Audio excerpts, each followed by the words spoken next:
अस्सलाम वालेकुम dear student, class 7 subject science.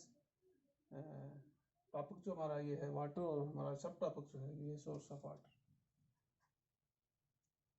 Source of water यानी पानी का मंबा क्या है। The water we see around us in the shape of water spring, tap, tube well water, water tanks, river, lake, ocean etcetera. ये जितने भी हैं ये वाटर बॉडीज हैं जो हम अपने अराउंड में देखते हैं।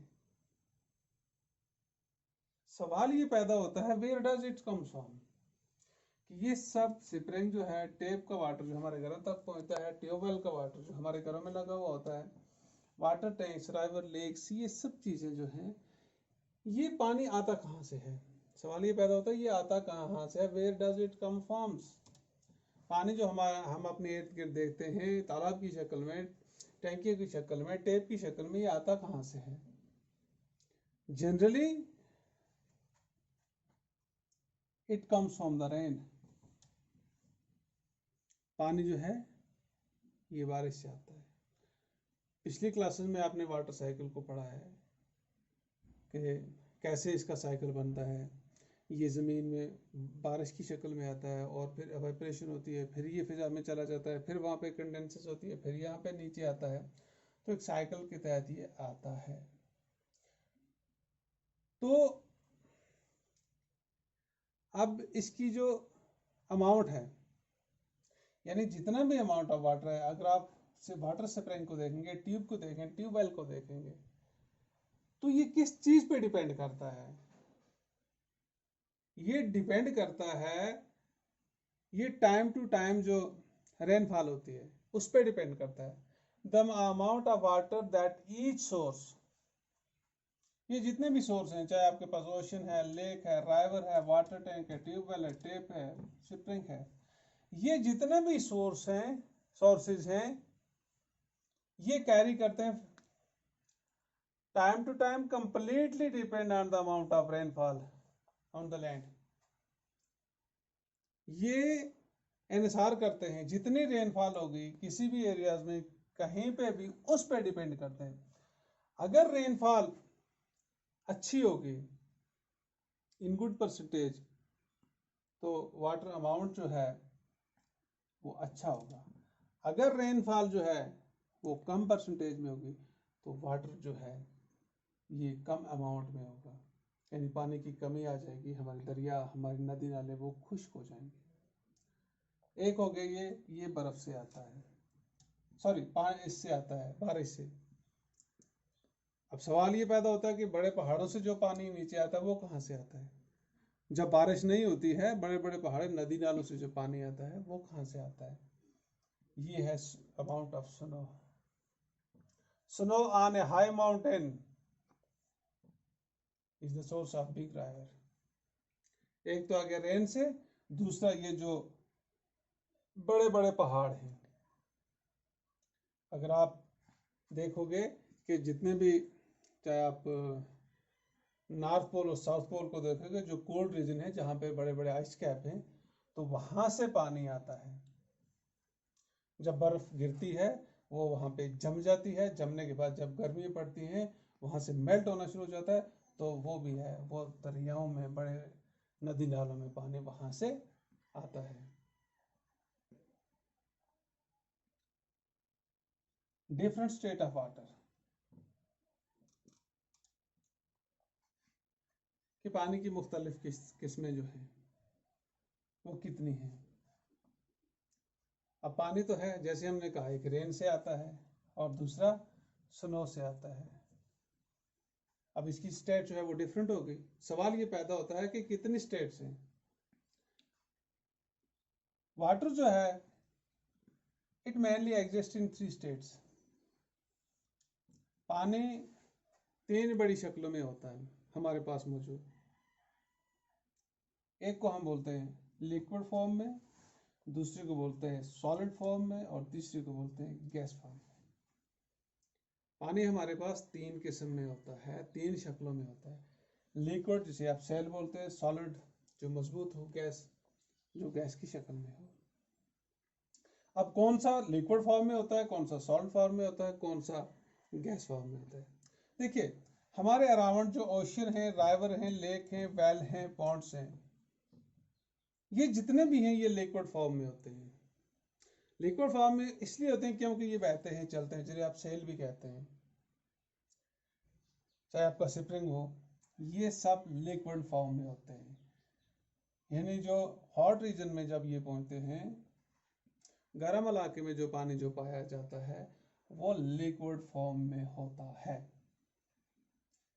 Number 2, solid form. At high altitude on mountain cold region like northern South Pole, North Pole and South Pole, much of water freeze into ice or solid state. अगर आप northern पोल और साउथ पोल के जो high altitude mountain हैं उन पे अगर आप देखोगे, वहां पे ये पानी जो है ये जमा हुआ होता है, ये सॉलिड फॉर्म में होता है, आइस में और स्नो कैप में।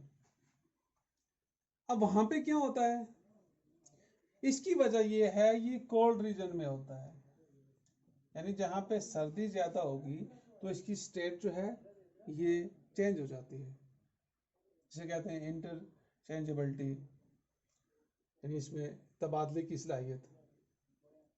एंड थर्ड, तीसरी जो फॉर्म है पानी की हमारे पास, जो हम देखते हैं, जिसे हम महसूस करते हैं, वो गैसेस फॉर्म में है। अब गैसेस फॉर्म में ये कैसे आता है? In air water exist as vapour is in the gaseous state. हवा के अंदर जो पानी होगा, मौजूद होगा, बुखारात की शक्ल में, इसे हम गैस स्टेट कहते हैं। क्या कभी आपने गैस स्टेट में ये देखा है, गैस की शक्ल में पानी? हाँ, हमने देखा है। जब हम पानी को बॉयल करते हैं तो बॉयल करने के वक्त वहाँ ऊपर से बुखारात उठते हैं। अब वो हमारे कंटेनर से या पतीले से जो भी चीज़ ऊपर उठती है वो पानी ही है, और उसकी फॉर्म जो है वो चेंज हो चुकी होती है, तो उसे हम कहते हैं कि ये वेपर फॉर्म में है। तो हमने ये जाना कि water that exist around us is in 3 states. वो 3 स्टेट्स में होता है। नंबर फर्स्ट, लिक्विड, सॉलिड और गैसेस। वो पानी जो बह जाए उसे लिक्विड कहते हैं, वो पानी जो बर्फ या आइस की शक्ल में हो उसे हम सॉलिड कहते हैं, और वो पानी जो वाटर वेपर की शक्ल में हो उसे हम गैसेस कहते हैं। ये हो गया इसकी state, physical state.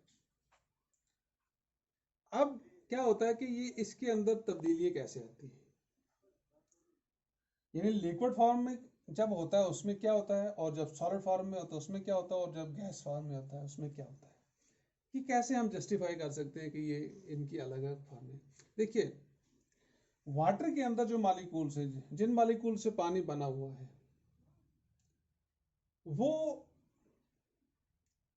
They are always in moving position. Molecules जो होते हैं, 3 मालिक्यूल्स जो बना हुआ है, ये मालिक्यूल्स जो है ये मूविंग पोजिशन में होते हैं, नहीं ये हरकत में रहते हैं। अब होता यह है कि जब हमारे पास लिक्विड फॉर्म में होता है पानी, तो मॉलिक्यूल्स जो होते हैं वो काफी अलग होते हैं उससे, और वो इजीली मूव करते हैं। जब सॉलिड फॉर्म में पानी आता है, they are molecules are close together and almost motionless. जब ये आइस या स्नो की शक्ल में होता है पानी, तो उसकी मॉलिक्यूल्स जो होते हैं वो क्लोज हो जाते हैं, जबकि 3 मॉलिक्यूल का जो है उससे पानी बना हुआ है, फिर वो क्लोज आ जाते हैं, इवन कि वो मोशनलेस हो जाते हैं, वो हरकत नहीं कर पाते हैं। अदरवाइज ये मॉलिक्यूल्स जो है ये हरकत करते रहते हैं, इसकी वजह से पानी के अंदर लिक्विडिटी आती है, यानी सेलनेस आ जाती है। और तीसरी चीज जो है गैस फॉर्म।